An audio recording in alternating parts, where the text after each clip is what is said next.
जय भीम साथियों, आज आपको ऐसी कहानी से रूबरू कराऊंगा। आज आपको ऐसी सच्ची कहानी से रूबरू कराऊंगा जिसको सुनकर आप ये सोचने पे मजबूर हो जाएंगे कि कैसे हमारे मसीहा ने, हमारे रहबर बाबा साहेब डॉक्टर भीमराव अंबेडकर ने व्यवस्था परिवर्तन की लड़ाई लड़ी होगी।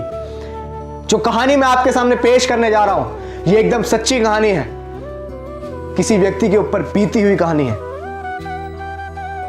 ये वो कहानी है कि अगर आपके अंदर दिल होगा तो आप सोचने पे मजबूर हो जाएंगे कि कैसे बाबा साहेब ने वो जातिगत व्यवस्था को बदला होगा, वो जातिगत तंज, वो गुलामी बाबा साहेब ने कैसे छुड़ाई होगी। जरा गौर से सुनिएगा इस कहानी को और ज्यादा से ज्यादा शेयर भी कीजिएगा ताकि सभी लोगों को बाबा साहेब की सच्ची कहानी पता लगने पाए। बाबा साहेब बहुत छोटे थे। एक समय की बात है कि बाबा साहेब की उम्र मात्र 5 साल थी और बाबा साहेब जब 5 साल के थे तो बाबा साहेब की मां भीमाबाई तबीयत बहुत नासाज थी और उस छोटी सी उम्र में बाबा साहेब को उनकी मां छोड़कर चली गई। इस दुनिया से बाबा साहेब को उनकी मां छोड़कर चली गई। मात्र 5 साल की उम्र थी। आप सोचिए कि किसी बच्चे के सर से अगर मां का साया उठ जाए तो क्या वो अच्छे से अपने जीवन को जिएगा? क्या उसे वो प्यार मिल सकता है जो मां प्यार देती है? मात्र 5 साल की उम्र थी साथियों। ध्यान से सुनिएगा जो मैं कहना चाह रहा हूं। 5 साल की उम्र थी। पिता सूबेदार रामजी सकपाल जी, उनके मन में यह बात आई कि अब मेरे बेटे भीमा की उम्र हो चुकी है पढ़ाई की। शिक्षा, जिसको हम बोलते हैं कि शिक्षा जन्म सिद्ध अधिकार है, तो बाबा साहेब के पिता बाबा साहेब को एक स्कूल के अंदर दाखिला करवाने के लिए लेकर पहुंचे। स्कूल के अंदर गए, प्रिंसिपल ऑफिस में पहुंचे तो प्रिंसिपल बाबा साहेब को देखकर बहुत खुश हुआ कि बहुत छोटा सा बच्चा, गोल मटोल सा और दिखने में बहुत सुंदर था। तो प्रिंसिपल बहुत खुश हुआ और उसने फॉर्म निकाला, पर्चा निकाला और बाबा साहेब का दाखिला करने के लिए वो फॉर्म भरने लगा। बाबा साहेब का नाम पूछा, पिता का नाम पूछा, पता पूछा, लेकिन जब पूछा फॉर्म के अंदर वो स्थान आया कि आपकी जाति क्या है, और जब बाबा साहेब के पिता ने बताया कि हम महार जाति से हैं, जब बाबा साहेब के पिता सूबेदार रामजी सकपाल जी ने बताया कि हमारी जाति जो है वो महार है, महार जाति, जिसको एक पुस्तक मनुस्मृति के अंदर शूद्र वर्ण में रखा गया, नीच जात बताया गया। जो आज कॉन्स्टिट्यूशन में हम कहते हैं ना कि शिक्षा जन्म सिद्ध अधिकार है, वो उस समय नहीं था। उस समय सिर्फ जातिगत अधिकार था। बाबा साहेब की उम्र 5 साल थी। बचपन में सर से मां का साया उठ गया। पिता ने पढ़ाने का सोचा, क्योंकि उनके बहुत सपने थे बाबा साहेब को लेकर।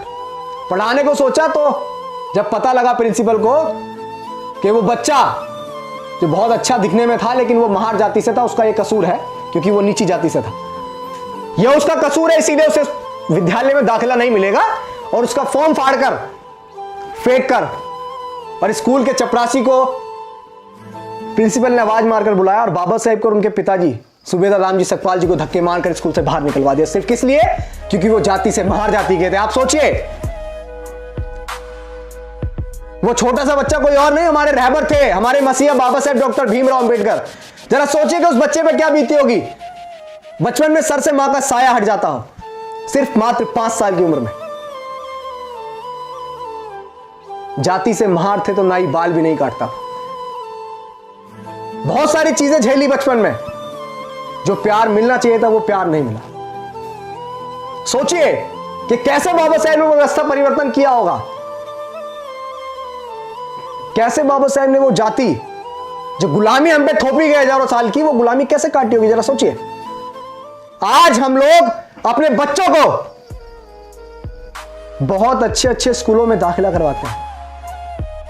बाबा साहेब को स्कूल के अंदर दाखिला नहीं मिला, लेकिन हम जिस स्कूल में जाते हैं तो हमें सबसे पहले फैसिलिटी चाहिए होती है, वरना हम स्कूल में दाखिला नहीं करवाते हैं खुद।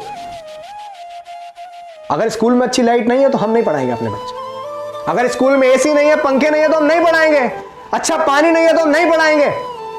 अच्छी बात है, बाबा साहेब कह के गए कि एक वक्त का खाना चाहे कम खाओ लेकिन अपने बच्चों को जरूर पढ़ाओ। वो इसीलिए क्योंकि शिक्षा का बहुत महत्व था। लेकिन वो बच्चा रुका नहीं, स्कूल से निकाल दिया गया, बहुत प्रयास किया, बहुत सारी चीजें हुई, लेकिन मैं आपको ये बताने का प्रयास कर रहा हूं कि सोचिए जिस बच्चे को स्कूल के अंदर दाखिला भी नहीं मिला, उस बच्चे की वजह से आज आपके बच्चे बहुत अच्छे अच्छे स्कूलों में पढ़ते हैं, बहुत अच्छी अच्छी लाइटें लगी हुई हैं।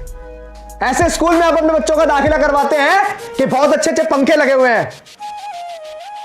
बाबा साहेब को तो दूर से पानी जो है डाला जाता था, लेकिन आपके बच्चे जिस स्कूल में पढ़ते हैं आप देखते हैं कि हमारे बच्चे को मैक्कोफिना पिलाएंगे, हमारे बच्चे को हम बिस्लरी पिलाएंगे। अच्छी बात है, बाबा साहेब हमें दे के गए वो सारी चीजें, तो उन अधिकारों का हमें फायदा भी लेना चाहिए, लेकिन हमें भूलना नहीं चाहिए कि कितनी कुर्बानियों से, कितने संघर्षों के बाद ये सारी चीजें हमको मिली। आज हम लोग बड़े बड़े सेठ हो गए, आज हम लोगों को उस व्यक्ति का नाम लेने में शर्म आती है, शर्म आती है। क्यों हम किसी को बताएं कि हमारे मसीहा कौन थे?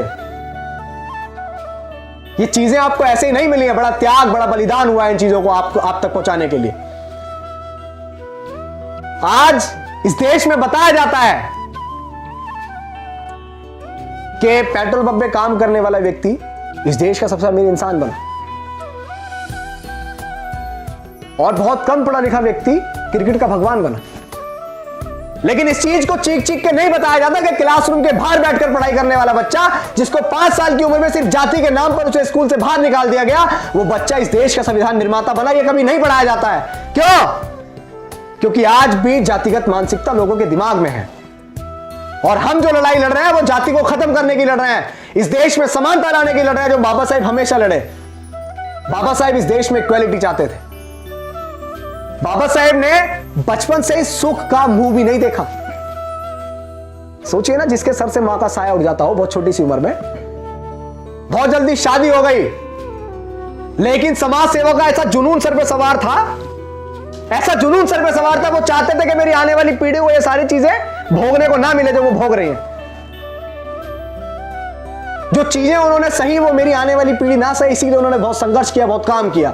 विदेश गए, विदेश में पढ़े, अपने लोगों के हक अधिकार के लिए हर जगह आवाज उठाई। लेकिन हमारे लोग आज गर्व से अपने आप को अंबेडकरवादी कहने में शर्म आती है लोगों को।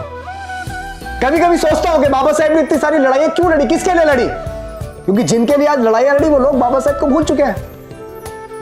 वो लोग भूल चुके हैं कि कितनी मुश्किलों से ये कारवां यहां तक पहुंचा, और आज लोग इस कारवां में चलने को तैयार नहीं है। वो भूल चुके हैं कि अगर आज आप लोग काम नहीं करेंगे तो फिर हालात वही होंगे। आपकी आने वाली पीढ़ी को भी सिर्फ जाति के नाम पर, सिर्फ जाति के नाम पर स्कूल से बाहर निकाल दिया जाएगा, नहीं पढ़ने दिया जाएगा। जब बाबा साहेब का बच्चा घर में मरा हुआ पड़ा था, कफन के लिए पैसे भी नहीं थे, मां ने साड़ी का पल्लू फाड़ करवाया था। लेकिन आज अगर आपके बच्चे के पेट में हल्का सा दर्द भी होता है तो बड़े बड़े हॉस्पिटल आपको याद आते हैं, और जिसमें आप डोनेशन के नाम पे बहुत सारी फीस पहले से जमा कर देते हैं कि नहीं मुझे मेरे बच्चे का इलाज सही चाहिए, और बाबा साहेब देके गए।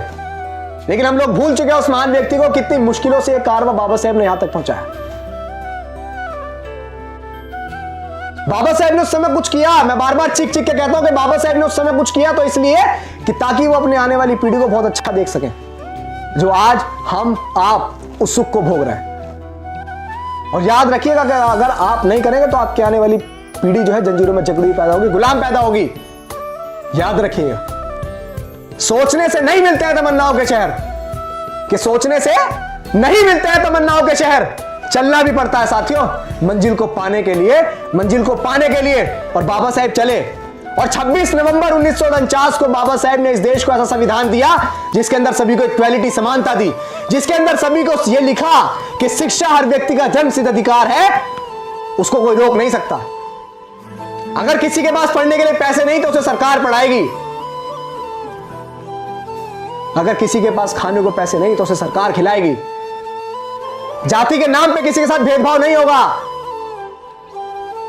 जाति के नाम पे आपको स्कूल से बाहर नहीं निकाला जाएगा, कि बाबा साहेब दे के गए। लेकिन आज चीजें वही हो रही, लोकतंत्र को खत्म करने का प्रयास किया जा रहा है, अभिव्यक्ति की आजादी को छीनने का प्रयास किया जा रहा है। मैं खुले तौर पे बोल रहा हूं, लेकिन हमारे लोग जिन्होंने दिया उस व्यक्ति को भूल चुके हैं।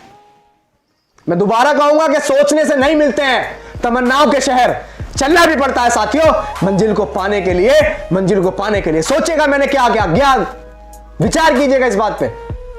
और गहराई से सोचेगा कि क्यों मैं इतना चीख चीख के आप लोगों को बार बार ये बात कहता हूं कि बाबा साहेब की मूवमेंट में चलिए, बाबा साहेब को घर घर तक पहुंचाइए। अरे यार, हम तो वो लोग हैं कि अगर किसी ने इतना सा भी एहसान हमारे ऊपर किया तो हम उसका एहसान जिंदगी भर नहीं भूलते हैं, लेकिन भूल रहे हम क्यों बाबा साहेब को भूल रहे? मत भूलिए, सोचिएगा कि मैंने क्या कहा, इस पर विचार कीजिएगा और लोगों तक भी इस मैसेज को पहुंचाइएगा जो मैसेज मैं आप लोगों तक पहुंचाता। बाबा साहेब का नाम घर घर तक पहुंचाइए, आपकी जिम्मेदारी है। जिम्मेदारी से आप भागिएगा मत भागिएगा साथियों, मत भागिएगा। बाबा साहेब भी भाग गए होते तो आपको हमको ये जिंदगी नसीब नहीं होती जो मान सम्मान स्वाभिमान की जिंदगी हम जी रहे हैं। जय भीम, जय भारत।